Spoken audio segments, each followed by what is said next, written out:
all of the hurts of the past will be healed and we'll be made completely whole. What hope? Hey, welcome to the Live Like It's True podcast, where we talk through some of the most outlandish stories in the Bible and what it would look like to live like those stories are true. I'm your host, Shannon Popkin, and my hope is that these conversations will inspire you to better know the story, share the story, and to live the story. Well, I almost don't want to say it because I've enjoyed this series so much. But today is our last episode in the True Story of the Beginning series.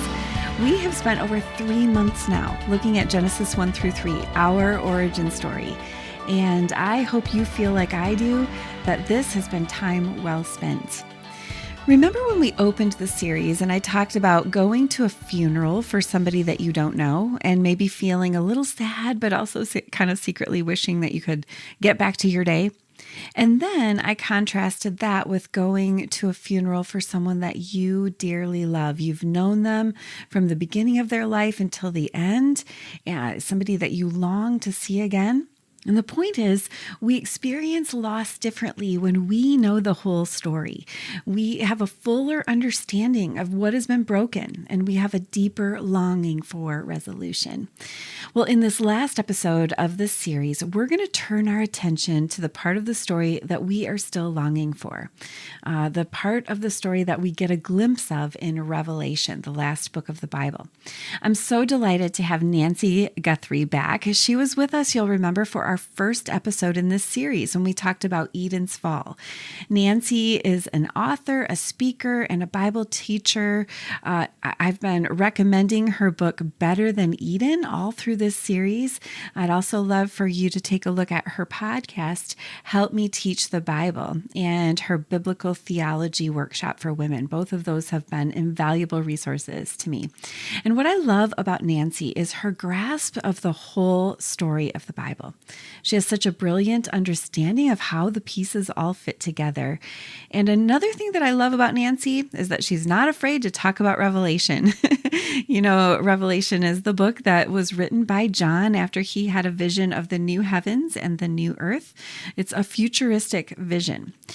So, as we begin, I'm going to replay just a few minutes of my conversation with Nancy in that earlier episode, Eden's Fall, because Nancy does such a beautiful job of recapping Genesis 1 through 3. And then we will turn our attention to Revelation and look at how these two end caps of our Bible really mirror each other. Okay, so here's a part of that earlier conversation with Nancy Guthrie. Nancy Guthrie, it is such an honor to have you here at Live Like It's True. Well, thank you so much for having me. It's a blessing to get to know you a little bit. And I loved your book, Even Better Than Eden. That's have great. Just gotten so much out of this. So you looked at these themes in Genesis 1 through 3 that culminate in Genesis 21 and 22. In Revelation 21. I'm sorry. 20. Yes, Yep. That's what I meant. Revelation 21 and 22. Yeah, like the two end caps of our story that the Bible tells. Yeah. And these are the parts that I feel like a lot of times we slice these two parts off. Yes. We really zone in on like the problem that unfolds in Genesis 3 with sin. And then we want to get to the part where Jesus took care of our sin.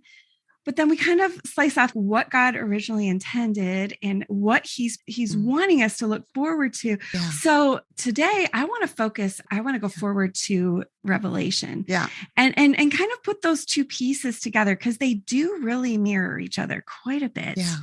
And I thought it was interesting throughout the book, you kept referring to God had something even better in mind, yes. Even in your title, even better than Eden. Yeah. Like we're not just trying to get back to Eden. Isn't that significant? I mean, that was a big aha for me, right? Mm-hmm. Because I've always seen Eden as this ideal.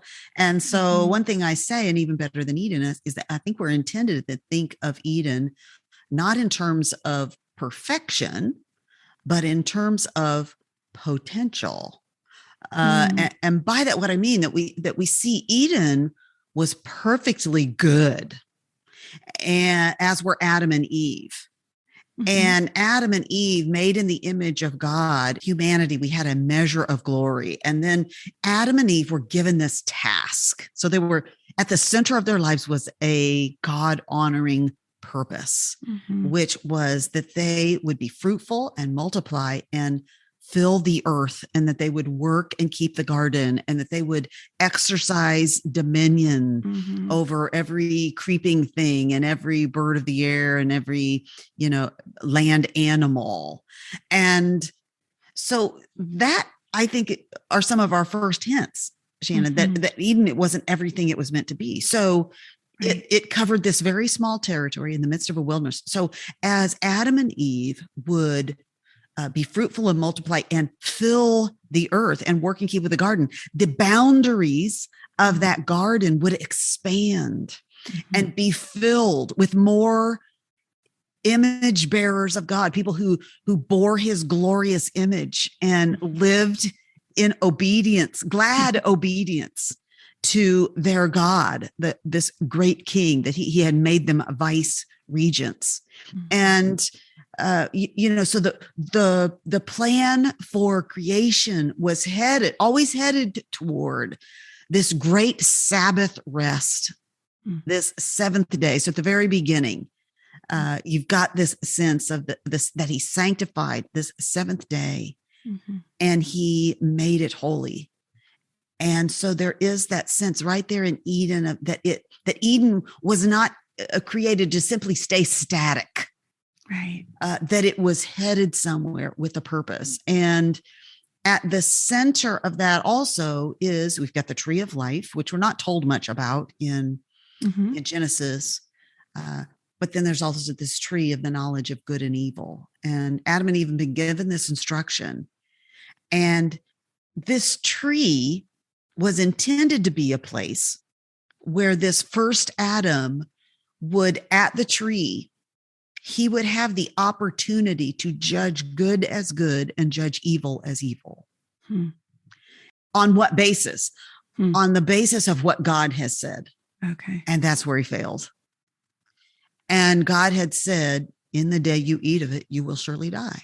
And so Adam and Eve, they had everything they needed to judge that as evil. And so here was Adam, he's given this task to exercise dominion over creeping things. And what happens there at that tree? This creeping thing comes, and he twists God's word. He says that what God said actually isn't true. They're not going to die.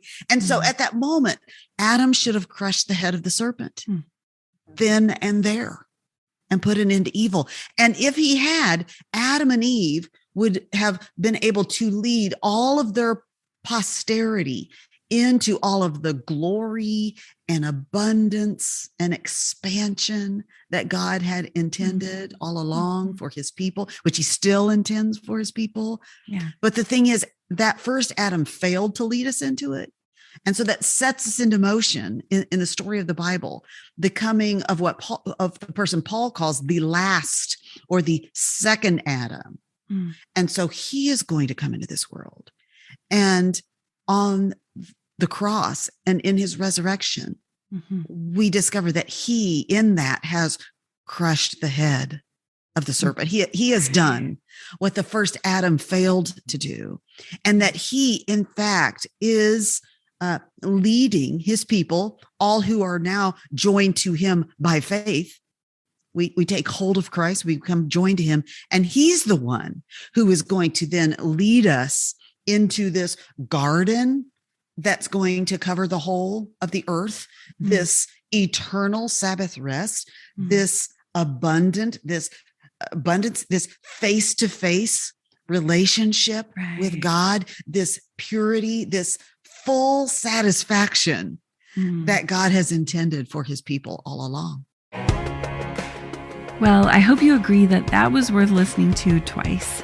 And in our first conversation, Nancy and I went on to talk about how Adam and Eve were sent from the garden out into the wilderness where the ground would now produce thorns. And we talked about how understanding this overarching storyline of the Bible helps us get perspective on those thorns that pierce our lives and fester and cause so much pain.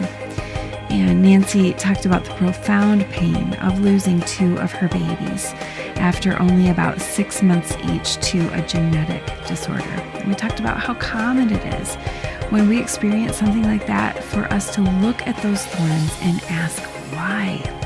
So let's jump back into the conversation as Nancy talks about the why behind the thorns. I think for me, I was looking for a scriptural answer, and I found it there many places, but beginning there in Genesis 3:15, where we see, I'm going to put enmity between you and the woman, between your offspring and her offspring. As we see the way the curse is going to impact the world in Genesis 3:14 and 15, that there's going to be pain in childbearing. This is not solely about labor and delivery. No. This is the pain of being a sinful parent, bringing a sinful child into a sin-cursed world. And there is pain, right? And there's pain in that marriage relationship we see. So why did this happen? Because I would, if somebody asked me, why have you had 2 children who were born with a fatal disorder? I would say, because the curse that came into this world because of sin has infiltrated all of creation, even my genetic code, so that my genes don't work right.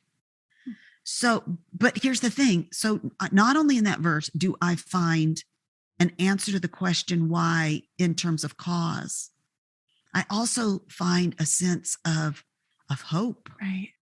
Because we're told that an offspring of the woman is one day going to be born who's going to crush the head of the serpent. Right. And so right there at the beginning, I'm given hope. This is where my hope is. Yes. And this is where the hope is for anyone who feels like their life has been profoundly impacted by the impact of the curse on this world that has brought them incredible pain. Here's where the story is headed. Right. It's headed toward a day in which there is no more curse. It's headed toward a day in which we will be with God in this final dwelling place. And it says that he's going to dwell with us and be our God. And what's that going to look like? Well, it tells us, it says he is going to wipe away our tears, and there will be no more death and no more mourning and no more pain. That's where the future is headed. And so that has given me and continues to give me great hope, living in a world where things just don't work right because of the curse. And isn't that so much more satisfying of an answer than trying to find, well, here's my, my little reason tucked within I mean, those are nice, those little reasons, like, well, I see why God didn't allow this because he wanted this to happen. I mean, but that what you just painted is so much more satisfying and eternal and lasting. I think we can see the ways God is using our suffering for good without saying that's why he did it. The thing is, God is doing a million things in this world. So maybe the fallacy is to think that we can always trace that straight line to make sense of it ourselves. And the thing is, if we could, that would require no trust on our part, trusting in what we can't see. But because we can't see everything he's doing, it calls us to trust him. That's so good. Yeah, I've often thought like, why do we even need the story of Abraham and his faith and the story of the Israelites? And we could really just scoop that all out and go from Genesis 3, the fall, to the cross, right?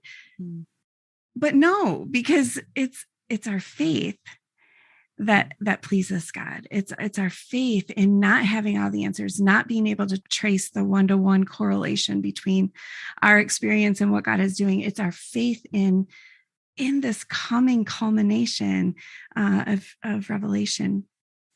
And so let's go there next. Take us to that garden city described in Genesis 21 through 22. In fact, would you be willing to read verses 1 through 4 of 21? 21. Then I saw a new heaven and a new earth, for the first heaven and the first earth had passed away, and the sea was no more. And I saw the holy city, New Jerusalem, coming down out of heaven from God, prepared as a bride, adorned for her husband.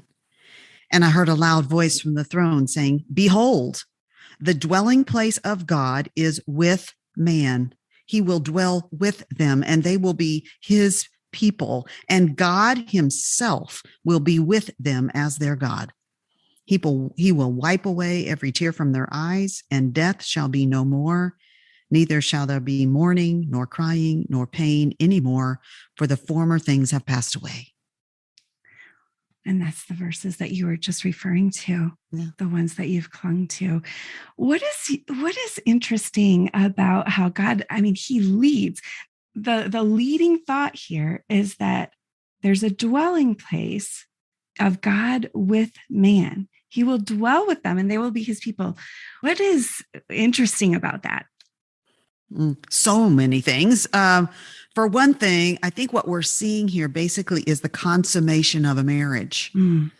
The Bible is the story of God's intention to present a bride to his son. Eternity could be described as a marriage. That's what marriage has always been about, showing us what God intends to share with us forever. And if we'd been reading the book of Revelation, which, by the way, I finished teaching last night. I taught Revelation 22 last night at my church. When you go along, that's very much on John's mind in the book of Revelation. And you'll remember in chapter 19 of Revelation, he talks about the marriage supper of the Lamb. So there's that supper, right? And the marriage is about to be consummated.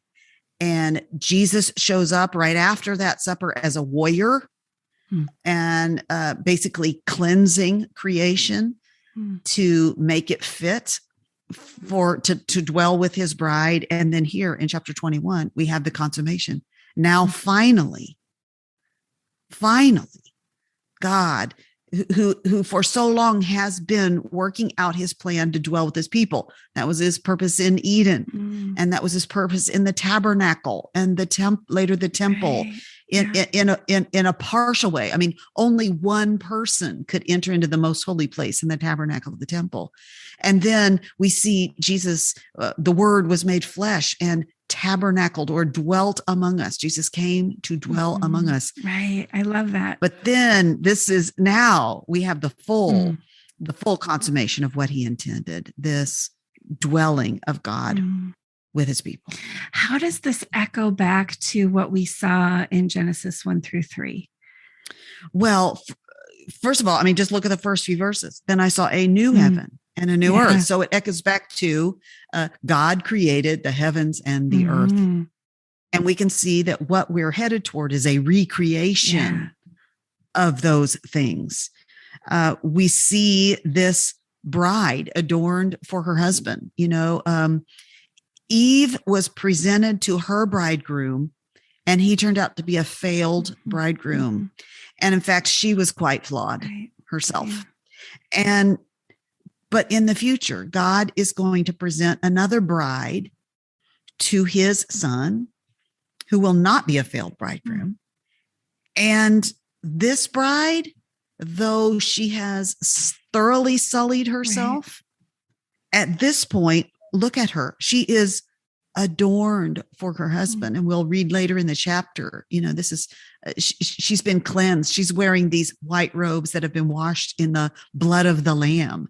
And so here is this pure bride presented to her husband. And here is God dwelling with us. And when we see the very end of that, the former things have passed away. what is he talking about? Yeah. He's talking about the way things work in this world now under a curse. So when you read that, some translations will see the old order. I think that helps us get to that a little bit more clearly. What kind of order? The order of the way things worked under a curse. And so we see at the end of that's all gone for good. So he's wiping away the tears and the death and the thorns that have pierced. He's wiping all of that away, and he's restoring not the Garden of Eden, but something better. Like he's bringing us into the new creation. Right. So, and then I'd love for us to look also at Genesis. I keep saying Genesis. I'm so sorry. Revelation 22.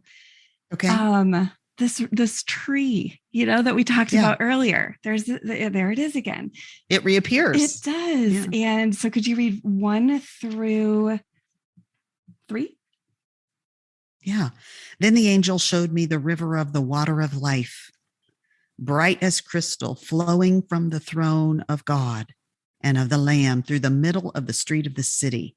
Also on either side of the river, the tree of life, with its 12 kinds of fruit, yielding its fruit each month. The leaves of the tree were for the healing of the nations. No longer will there be anything accursed, but the throne of God and of the Lamb will be in it, and his servants will worship him. So there that curse is lifted also, right? In verse 3, no longer will there be anything accursed. The curse is gone. But this tree that, Adam and Eve were driven out of the Garden of Eden. And then there was that angel with the sword guarding them so they couldn't get back. Well, now there's free access to this tree. And so it's a city, and yet it also is a garden, right? And it's also a temple. Oh, right. It's also a temple where God dwells. Right. All of those metaphors help us. They help us. They put some meat on the bones of our eternal future. I mean, how vague is that for some people to think about eternity? Right. And these metaphors, these images, these realities help us to put some meat on the bones of that. And so I think for some time I had in my mind that the earth was going to be recreated as it was in the beginning. Continuity. Right. And there wouldn't be any progress, I think, we wouldn't have computers or, we'd start from scratch. And yet this is a city. It sounds like a very sophisticated city, and it's a temple. It's a place to worship. It's all of them. It's a garden. It's a city. I love that you put those together. I think when we think about city, look back in chapter 21, verse 9, he says, "Come, I will show you the bride, the wife of the Lamb." And so we know who that is, right? That's believers.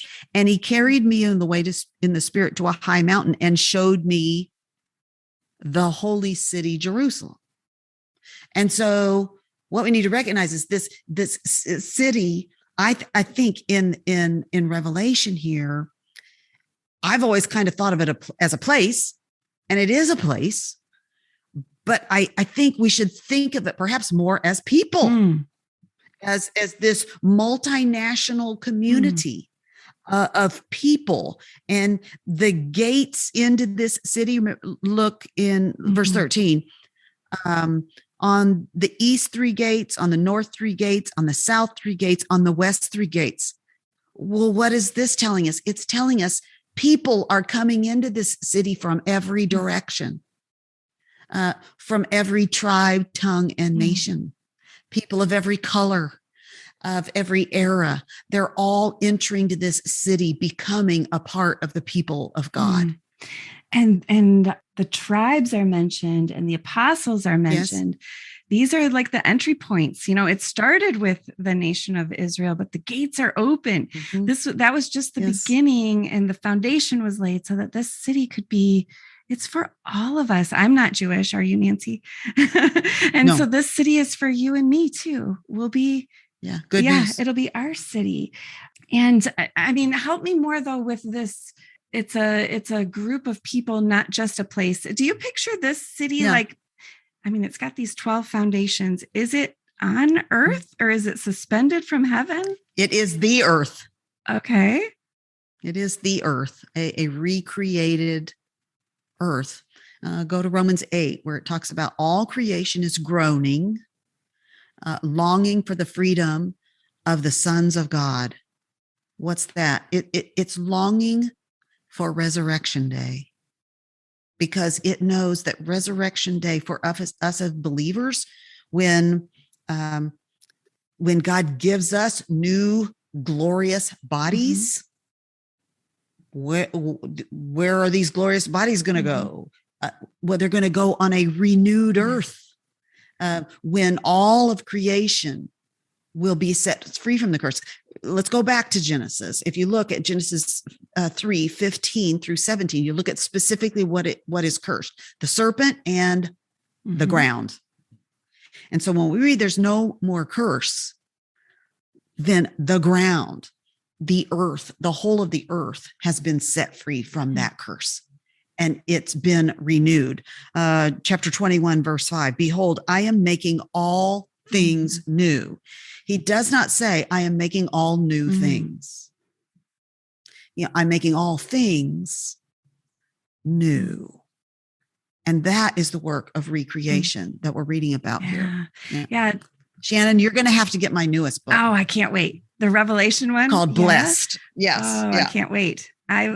It was really fun writing the chapter on Revelation 21. I'm sure and a 22. lot of my questions. I think you'll like it. Yeah. In that one. But in closing, let's just look at this tree. This tree with the 12 fruits. And it says it's on both sides of the river, so it's expanded. There's expansion from that single tree of life that was in the original Eden. I think it's speaking here of abundance and access, like everybody's going to have access. Yeah. Awesome. Okay. Yeah. It doesn't just have one kind of fruit, it has 12 kinds of fruit. Abundant satisfaction. All of our desires are going to be met. You were talking earlier about your lunch with your friend, and you wept because there wasn't anything big going, but you just had this sense of emptiness, right? Dissatisfaction. I think we're kind of crazy if we don't expect to feel that way in this world, because this world is never going to fully satisfy us. And that's the beauty of this passage. When we read about these 12 kind of fruits, yielding its fruit, not just like one crop of fruit a year, like a typical tree. No, yielding its fruit each month. It's saying all of your desires are going to be satisfied. There is abundance to the way we're going to be fed. We're going to be completely satisfied. And then we read, the leaves of the tree were for the healing of the nations. Just think about all of the pain, all of the injury, the curse has brought on your life, on my life, on the lives of those who are listening. So many deep hurts, so many scars that our own sin and then the impact of the curse has injured us and wounded us and shaped us even.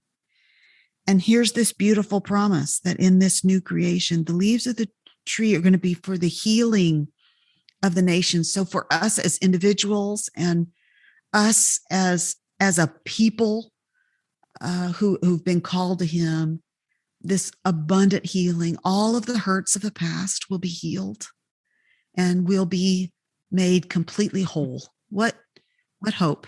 That's beautiful.